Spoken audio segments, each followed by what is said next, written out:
نارووال سے ایک انتہائی تکلیف دہ واقعہ۔ نارووال گاؤں کے اڈا سراج چوک پر واقع ایک مسیحی قبرستان کی مسلم ٹریکٹر مکینکس نے بے حرمتی کی، جس سے زمینوں پر قبضے کے ممکنہ ارادوں کے خدشات پیدا ہوئے۔ اڈا سراج کے رہائشی مشتاق مسیح نے 11 جنوری 2025 کو FIR درج کروائی، جس میں 9 جنوری کو پیش آنے والے واقعات کی تفصیل دی گئی۔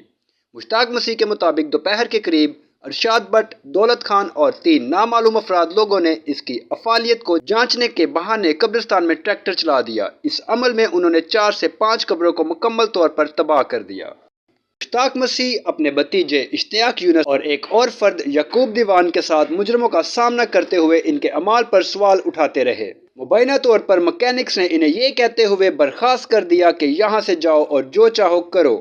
قبروں کے تقدس کی اس صریح نظر اندازی نے مقامی مسیحی برادری میں غم و غصے کو جنم دیا ہے، جنہیں شبہ ہے کہ یہ عمل قبرستان کی زمین پر قبضہ کرنے کی وسیع تر کوشش کا حصہ ہو سکتا ہے۔ قبرستان، جس کا تعلق چرچ آف پاکستان سے ہے، گاؤں کے 18 مسیحی گھرانوں کی خدمت کرتا ہے۔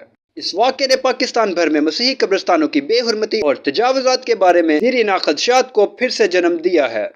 نارووال میں قبرستان کی بے حرمتی پاکستان میں اقلیتوں کے حقوق کے لیے جاری جدوجہد کو واضح کرتی ہے۔ یہ حکومت اور معاشرہ دونوں کی ضرورت کی ایک واضح یاد دہانی ہے کہ تمام شہریوں کے ساتھ خواہ ان کا عقیدہ ہو، عزت اور احترام کے ساتھ برتاؤ کیا جائے۔ معلومات کا قابل اعتماد ذریعہ CRC، جڑے رہے CRC کے ساتھ۔